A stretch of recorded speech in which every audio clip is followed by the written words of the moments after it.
Yo, YouTube, what's happening? It's your host, Nocturnal. Welcome to Nocturnal Thoughts with a real quick video with the prediction of the Mikey Garcia versus Errol Spence after watching the weigh-ins.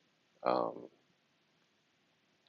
Mikey Garcia came in weighing at 145. As you know, the cutoff weight limit was 147.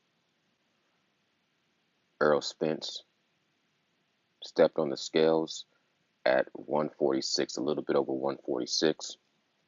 So what I take away from watching the weigh-in does it change my prediction? My original prediction was a stoppage. Errol Spence is going to be able to take him out. I said in 9 rounds. After watching the weigh-ins, I have to say I'm going to double down and stick to that same prediction. Um, what you're seeing from Mikey Garcia, he looked to be in excellent shape. He looked healthy. Um, I have to be honest. He did look a little soft in his midsection, but if you look at him in previous fights, he never really had a phenomenal core by visual. Optically, he never had like an impressive six pack. So just because you don't have a visual six pack doesn't mean that your core isn't built tough. You could still have a pretty solid core and not have the actual definition from your abs. But he did look a little soft in the core. From what I saw, he looked a little soft.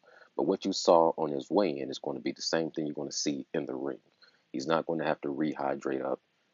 So it was probably best because he didn't have to make a cut like Errol Spence. Errol Spence came in weighing 146, and anybody that knows anything about cutting weight, you can tell that he looked very healthy, but he had the emaciated look from cutting down and cutting out the water, but he looked pretty strong and healthy.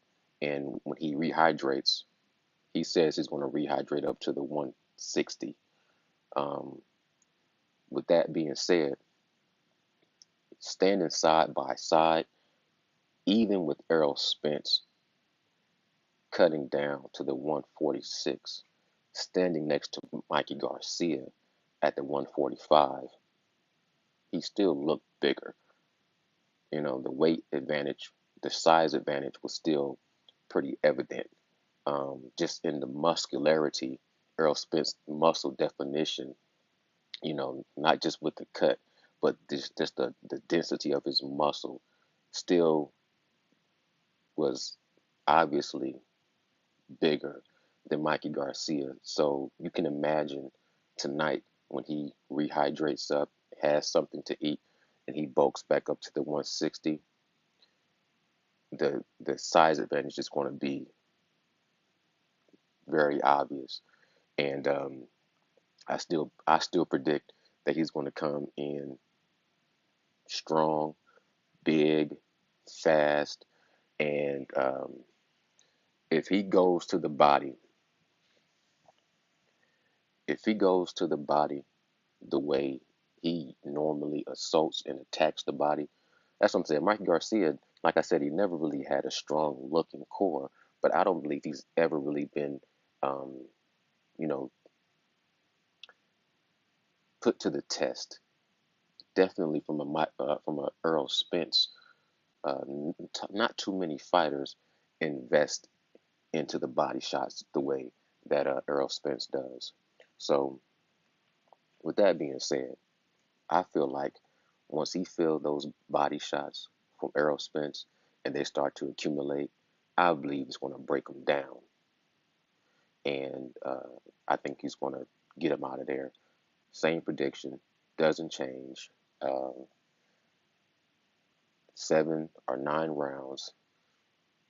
Body shots going to take him out over time, wear him down, bang him up, beat him up, knock him out. So, you know, still going with the truth and nothing but the truth. After the fight, I do a post, and if I have to eat my words, so be it. But from what it looks like to me, um, Earl Spence looks ready. Mikey Garcia looks ready, but my prediction doesn't change after the weigh-in. It still looks like it's going to be Errol Spence victory, TKO, due to body shots by the ninth round. Nocturnal Thoughts. Checking out. Peace.